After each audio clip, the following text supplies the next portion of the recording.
কুম্ভ মেলাকে কেন্দ্র করে রেলের নিরাপত্তার শিকে উঠে গেছে। সেই দৃশ্যই গত কয়েকদিন ধরে দেখছে দেশের সাধারণ মানুষ। ট্রেন ভাঙচুর, বৈধ ট্রেন যাত্রীদের নিরাপত্তা বিঘ্নিত। ট্রেনে যত আসন তার 3 গুণ, 4 গুণ, এমনকি 5 গুণ যাত্রী ট্রেনে উঠে বৈধ যাত্রীদের নিরাপত্তা বিঘ্নিত করছে। দিল্লি স্টেশনের এমন চরম অব্যবস্থা যে ট্রেন ধরতে গিয়ে পদপৃষ্ঠ হয়ে এখনো পর্যন্ত 18 জন মানুষের মৃত্যু হয়েছে। আর এই ঘটনার জন্য রেলমন্ত্রীকে দায়ী করলেন প্রদেশ কংগ্রেস নেতা আশুতোষ চট্টোপাধ্যায়। এক বিক্ষোভে অংশ নিয়ে রেলমন্ত্রীকে নিশানা করেন তিনি।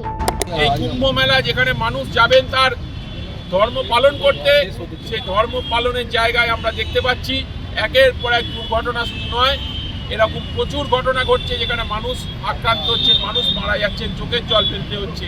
তাই আমরা মনে করি এই ব্যর্থ প্রশাসন, অপদার্থ প্রশাসনের বরখাস্ত ছাড়া আর কোনো উপায় নেই। তাই আমরা আজকে প্রতীকী যে আন্দোলন, সেই আন্দোলন আমরা করছি এই হাজরা মোড়ে। কুম্ভ মেলায় পুণ্য স্নানের জন্য কোটি কোটি লোককে আমন্ত্রণ করছে ইউপি সরকার, কিন্তু কুম্ভ মেলা পৌঁছানোর জন্য অতিরিক্ত ট্রেনের ব্যবস্থা করা হয়নি কেন?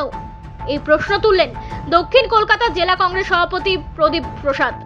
কুম্ভ থেকে যে সমস্ত যাত্রীরা অমৃত কুম্ভে গিয়ে স্নান করছেন, চান করতে তো যাচ্ছেন, ফেরার সময় অমৃত লোকে চলে যাচ্ছেন। তাই আমরা রেলমন্ত্রী অশ্বিনী বৈষ্ণব আর উত্তরপ্রদেশের মুখ্যমন্ত্রী যোগী আদিত্যনাথকে আমরা অমৃত লোকে নিয়ে যাচ্ছি। রিজার্ভেশন করা যাত্রীদের স্বাচ্ছন্দ্য বোধ বিঘ্নিত কেন? ট্রেনে বাথরুম পর্যন্ত যেতে পারছে না মানুষ, এমন কেন হবে? পুণ্য স্নানের কুম্ভ মেলায় যাওয়ার জন্য কেন চরম অব্যবস্থা? প্রতিবাদের দিন হাজরা মোড়ে অভিনব কর্মসূচি গ্রহণ কংগ্রেসের। রেলমন্ত্রী অশ্বিনী বৈষ্ণব এবং যোগী আদিত্যনাথের কুশপুতলিকা দাহ করা হয় দক্ষিণ কলকাতা জেলা কংগ্রেসের পক্ষ থেকে। শেখ এরশাদের রিপোর্ট, আরভেনাম নিউজ, কলকাতা।